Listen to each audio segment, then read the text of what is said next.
আপনাকে মন থেকে শ্রদ্ধা করি, আমাদের দেশের মুখ্যমন্ত্রী হিসাবে বলছি। আজকে দেখলাম আমাদের বাঁকুড়া ডিস্ট্রিক্টে দুয়ারে সরকার চলছিল, সেখানে দেখছি একজন বিডিও অফিসার জয়েন্ট অফিসার এসছে, তার কাছে একটা লোক কাগজগুলো লিখে করে কুকুরের আওয়াজ, কি বুঝলেন, অনেকক্ষণ করেছে, করার পরে সে বিরক্ত হয়ে পালিয়ে গেছে সেখান থেকে ময়দান ছেড়ে। তাকে প্রশ্ন করা হলো, বিডিআরা কেন করলে তুমি? বললে আমার নাম মনীষ দত্ত না কি ছিল, তাকে মনীষ গুপ্তা, তাকে করেছে মনীষ কুত্তা, কি বুঝলেন। আচ্ছা আপনারা বলুন, আপনারা একটা কথা বলবেন, যে অফিসার টাইপ করছে সে হারামখোরকে কিরকম অফিসারকে দিয়েছে দায়িত্ব? এরকম একটা ভুল নয়, সেই অফিসারের দ্বারা 100টা ভুল হয়েছে, আমি দেখিয়ে দেবো। দিদি আপনি যাদেরকে দায়িত্ব দিয়েছেন এরা ব্যাংকে বসে 300 করে টাকা নেয়, আমি বলে যাচ্ছি, অভিযোগ করে যাচ্ছি দিদির কাছে, শোনো 300 করে টাকা নিচ্ছে আধার কার্ড ঠিক করতে, গরিব মানুষ দিকে পেরেশান করছে, 1 পয়সা মেরে নেয়। আমি কোনো রাজনৈতিক বক্তা নয়, দিল্লির অরবিন্দ কেজরিওয়াল মুখ্যমন্ত্রী পার্লামেন্টে দাঁড়িয়ে বলেছিলেন আমাদের দেশের নেতা মন্ত্রীরা এরা যদি হযরতে উমরের মতো জীবনযাপন করে আমাদের দেশে আর গরিব বলে গরিব কেউ থাকবে না। জোরে বলুন সুবহানাল্লাহ। আমার বড় কষ্ট লাগে, শুনেছেন আজকের ঘটনা? আজকের ঘটনা বলবো, এটা একটা বড় দুঃখের কথা। বিসমিল্লাহ। এটা শিকার কিন্তু পশ্চিম বাংলার 80% লোক। এনআরসি করলে কেন বিপদ আপনার কপালে বলে দিই, বিপদটা সরকারের কর্মীরা ফেলিয়েছে, আপনাকে সরকারের অধিকারীরা ফেলিয়েছে। আজকে আমি এই জন্য বলছি দিদি, আপনার কানে যেন আমার এই ভাষাটা যায়, আমি আপনাকে মন থেকে শ্রদ্ধা করি, আমি ভালোবাসি, আপনাকে মন থেকে শ্রদ্ধা করি, আমাদের দেশের মুখ্যমন্ত্রী হিসাবে বলছি। আজকে দেখলাম আমাদের বাঁকুড়া ডিস্ট্রিক্টে দুয়ারে সরকার চলছিল, সেখানে দেখছি একজন বিডিও অফিসার জয়েন্ট অফিসার এসছে, তার কাছে একটা লোক কাগজগুলো লিখে করে কুকুরের আওয়াজ, কি বুঝলেন, অনেকক্ষণ করেছে, করার পরে সে বিরক্ত হয়ে পালিয়ে গেছে সেখান থেকে ময়দান ছেড়ে। তাকে প্রশ্ন করা হলো, বিডিআরা কেন করলে তুমি? বললে আমার নাম মনীষ দত্ত না কি ছিল, তাকে মনীষ গুপ্তা, তাকে করেছে মনীষ কুত্তা, কি বুঝলেন। আচ্ছা আপনারা বলুন, আপনারা একটা কথা বলবেন, যে অফিসার টাইপ করছে সে হারামখোরকে কিরকম অফিসারকে দিয়েছে দায়িত্ব? এরকম একটা ভুল নয়, সেই অফিসারের দ্বারা 100টা ভুল হয়েছে, আমি দেখিয়ে দেবো। দিদি আপনি যাদেরকে দায়িত্ব দিয়েছেন এরা ব্যাংকে বসে 300 করে টাকা নেয়, আমি বলে যাচ্ছি, অভিযোগ করে যাচ্ছি দিদির কাছে, শোনো 300 করে টাকা নিচ্ছে আধার কার্ড ঠিক করতে, গরিব মানুষ দিকে পেরেশান করছে। একবার নয়, একবার ঠিক করার পরে দ্বিতীয়বার নামটা ভুল আসছে, আবার হারামখোররা 300 টাকা দিচ্ছে আপনার অফিসাররা, আর গরিব মানুষকে পেরেশান করছে। এদের ব্যবস্থা আপনি নেন, তা না হলে যদি মনে করেন এই ভুল হতে পারে তাহলে এই চোরের জন্য দায়ী আপনি হবেন নিজে, আপনার অধিকারীরা দায়ী, এই বিডিও অফিসার দায়ী। কাকে দিয়েছো তুমি দায়িত্ব? আমি চ্যালেঞ্জ ছুড়ে বলছি, যদি হিম্মত থাকে আমাকে কন্ট্যাক্ট দেন, আমি মাসে মাসে একটা করে জেলার করব, যদি 5000 করি, সেখানে যদি 2টোর বেশি ভুল আসে আমি দিদি তোমার জুতোর মালা পরবো ইনশাল্লাহ। চ্যালেঞ্জ দিলাম, এগুলো নিজে থেকে ভুল করে যাতে করে ওই লোকটা আবার এলে আবার 200 টাকা মারা যায়। এখন তো দিদি কন্ট্যাক্ট দিয়েছে, এরা ব্যাংকে বসে বলছে আমি আধার কার্ড ঠিক করছি, যে 300 করে টাকা নিচ্ছে। আমি জানতে চাই সরকারের কাছ থেকে আপনি কি অর্ডার দিয়েছেন একটা গরিব মানুষের আধার কার্ড ঠিক করার জন্য 300 করে টাকা লাগবে? একটা গরিব মানুষের রেশন কার্ড ঠিক করার জন্য তাকে বিডিওকে পয়সা দিতে হবে? বড় কষ্ট লাগে, আমি বড় ধিক্কারে বলছি, এই মানুষটার কষ্ট দেখে বলছি, এগুলো গরিব মানুষ যারা ফেরে পড়বে। এনআরসি হলে তুমি ঘরে বসে থাকবে, এনআরসি যদি করার ইচ্ছা হয় আগে এমএলএ এমপিদের করতে দেন, আর ওদের আধার কার্ডগুলো আমাকে নাম লিখতে দেন, আমি 1 সালেরও ভালো নাম লিখবো না, বিড়াল কুকুর আর গরু গাদা লিখবো, দেখি তাদের এনআরসি করে কি করে থাকে। গোয়ালে ভরবো, গোয়ালে। ইয়ারকি মারার একটা সীমা আছে, মানুষকে পেরেশানি করার একটা সীমা আছে। এগুলো সব বদমাশি, এগুলো মনের বদমাশি, যে ওই লোকটা যেন ফিরে আমার কাছে আসে, আবার 300 টাকা কামাবো।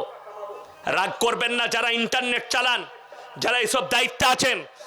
যখন করবেন একটা গরিব মানুষকে পেরেশান করবেন না। কেউ যদি অন্যায়ভাবে পয়সা কামায়, আল্লাহর কসম করে বলছি তুমি কবরে ঠাঁই পাবে না, আর সেই কামায়ে তুমি বরকত পাবে না। চ্যালেঞ্জ, তুমি বরকত পাবে না। কেউ যদি মেরে খায়, শোনো হযরতে উমরের জীবন যাপনটা কেমন ছিল। মিশরের গভর্নর চলে এলো মক্কা নগরীতে, আর বললে আমি হযরতে উমরের সঙ্গে দেখা করতে চাই। এই আরবের গভর্নরের সঙ্গে আপনাকে বলে দিই, আর এই বছরে জানেন আরবে নতুন একটা শয়তান ডে পালন হয়েছে। কি ডে বললাম? শয়তান ডে। এটা বাংলায় বললাম, ইংরেজিতে তার শব্দ আলাদা আছে। কি বুঝলেন? সেইটা পালন হয়েছে। আরবে ছিল না এই প্রথাটা।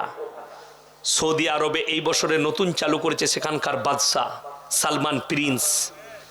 আচ্ছা, সালমান প্রিন্স বৈধ কাজ করছে না অবৈধ? আপনাদের কাছে জানতে চাইছি। অনেকগুলো ইসলাম বিরোধী কাজ। বড় কষ্ট লাগে, দুঃখ লাগে আমাদের দেশের প্রতি। আমরা জানি না শাসন ব্যবস্থা কেমন হয়। সময় পেল না, না তো শেখই বলতে শুরু করেছিলেন উমরের জীবন নিয়ে। জানেন সেই মিশরের গভর্নর বললে, হে উমর, তুমি তোমার দেশ কিভাবে পরিচালনা করো, বলে এটা জানার জন্যে আমার বাড়িতে একবেলা দাওয়াত খেতে হবে তোমাকে। জোরে বলুন সুবহানাল্লাহ। দাওয়াত কবুল করলেন। এরপরে নামাজ পড়ে জোহরের বাড়িতে বেটাকে বললে, আব্দুল্লাহ দস্তরখান লাগাও। মেহমান বসে গেছে, মিশরের গভর্নর হযরতে উমর বসে আছেন। দস্তরখানেতে রুটি এসছে, জবের রুটি। কিসের রুটি বললাম? জব, জাঁতাতে তৈরি করতো আটা। সেই আটার হাতে করে থ্যাবলানো রুটি এসে পৌঁছালো। পৌঁছানোর পরে বাটিতে এলো জৈতুনের তেল। কিসের তেল বললাম? জৈতুন। জৈতুনের তেল চলে এলো। এরপরে হযরতে উমর বললেন, চলুন খেতে শুরু করুন। খানিকক্ষণ বিস্মিত হয়ে তাকিয়ে উমরকে বললে, তুমি তো আরবের গভর্নর, তোমার দস্তরখানে এরকম খাবার? বললে, হে মিশরের গভর্নর, তুমি কি খাও? বলে, আমার দস্তরখানে আখরোট, মুনাক্কা, কাজু, কিশমিশ, পেস্তা বাদাম, দুম্বার মাংস, খাসির মাংস। বললে, তাই? হযরতে উমর বললে, হে মিশরের গভর্নর, তোমার প্রজারাও কি সেই খাবার খাই? বললে, আমি খোঁজ রাখি না।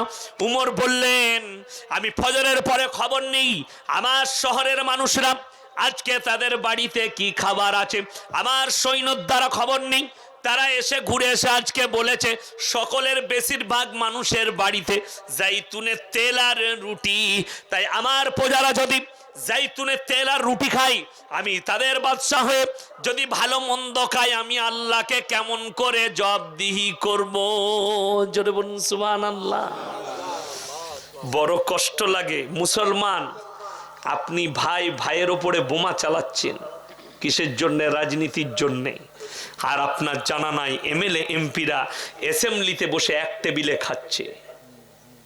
ঠিক কি না? বড় কষ্ট লাগে। শুনে দেন মুসলমানের ক্ষতিটা। বাগদুই কাণ্ডে প্রথমেই একজন মার্ডার হলো।